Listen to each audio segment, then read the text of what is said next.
Hi there guys, it's Robert, an ambassador for Christ, and as you know where I go, the kingdom goes. Remember, as usual, eat the fish and spit out the bones. For some things you may agree with and some things you may not. It's going to be awesome. Listen, spiritual visitations. Listen, it's not in every occasion you will have a spiritual visitation.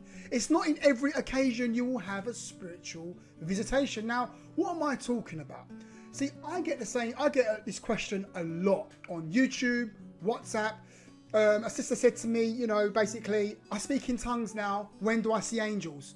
I've had a brother say to me, you know, I'll give my life to Christ. You know, when do I see Jesus? When does Jesus appear to me? Do you get what I mean? And, you know, when do I start seeing demons? Okay. So these are the sorts of questions that I get asked all the time. When do I see heaven?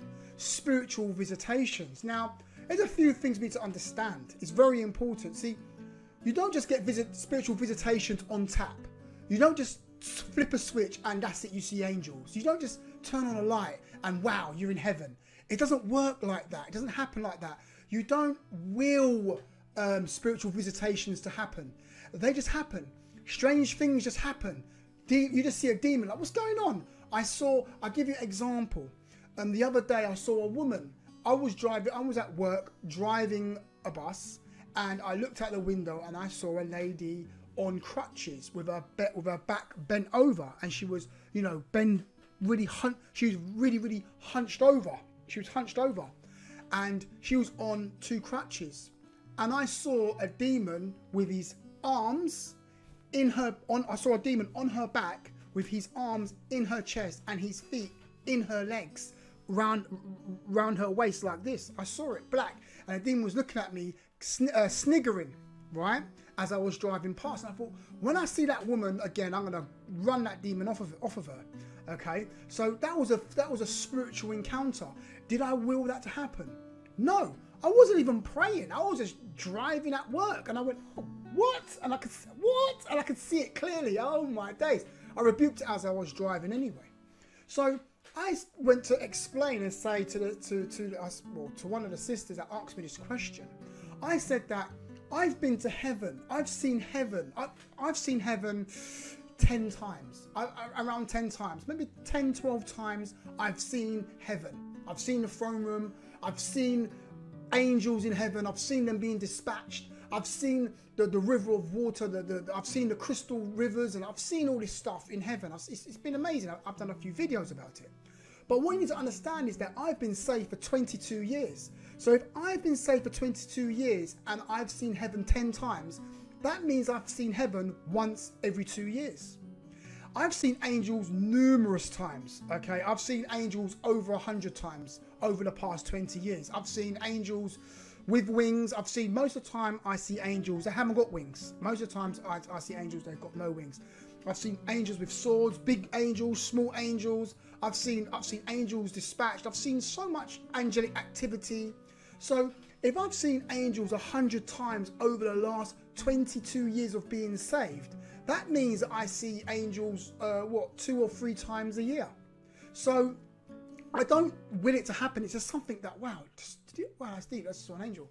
I spoke to, anyway, that's a different visitation altogether.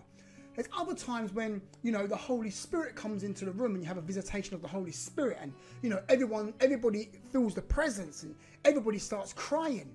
You know, I've done a video speaking about being slain being slain in the Spirit biblical. All right, I've done a video about that.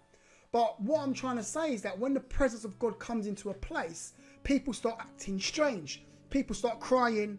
People are on the floor crying. People are repenting. People start melting. The biggest, the toughest, the strongest man you've ever seen, the real thug, right? I've seen them reduced to tears at the altar. Why? Because the presence of God comes into a place, a visitation of the Holy Spirit. Anyway, I've gone off on one. So what am I trying to say is that you can't get upset because you've been talking in tongues for 3 months now and you haven't seen God. You haven't seen heaven, you haven't been to hell, you haven't seen demons, you haven't moved in any of the gifts of the Spirit. You can't get upset about that. Those things come, they will come. So don't try to push it, don't try to force it, because you can end up, you know, seeing things that's not there. You know, you need to give yourself a time to understand the spiritual realm. How does the spiritual realm operate? How do angels operate? Is that a vision you just saw? Was that dream you just had? Was that from God, or was that just you? Just because you remember a dream when you wake up in the morning doesn't mean it's from God. I can tell you that right now. But I won't. That's a different conversation altogether. So when it comes to visitations, it comes, but you don't will it to come. There'll be oft times you'll see an angel. Oh wow, I just saw an angel. It might not be for 3 years, or who knows? You might not ever see an angel. I know a brother who has never. He's been saved for 15 years, and he's never seen an angel. But he moves powerfully in revelation and in the prophetic. Powerfully, but he's never seen angels, never been to heaven, never been to hell, never seen demons or any of that, and he talks in tongues for hours, but he's never seen any of that sort of stuff. So what am I trying to say is that you know, sometimes it comes to some people it don't have those visions at all, but you can't get upset about it. Don't try to force things, don't try to will things. You can't do that. You just be patient, keep in the word, keep in prayer, keep in worship. And if you see an angel, you see one. If you don't see one, you don't see one. If you don't move in the gifts of healing, you don't move in the gifts of healing. Don't get upset. All right, just keep on with God, keep in the Holy Spirit, keep in prayer, keep in worship, and keep on keeping on, and keep your eyes on the Lord. And you know, one day, listen, why do I see a demon anyway? You'd probably be so scared. I said to my wife, you know what, I saw a demon. She said, oh, I don't want to see that. I don't ever want to see a demon or an angel. I'll be too scared to see that. So some people, it's like, why would you want to see that? I've seen some demons are so horrible, hideous looking. It's crazy. Anyway, I'm going off on one. I'm going to stop. Anyway, let me leave it there. It's Robert, an ambassador for Christ. And as you know, where I go, the kingdom goes. Remember, eat the fish and spit out the bones. For some things you may agree with, for some things you may not. I shall see you guys on the next video. Stay blessed and have a great day.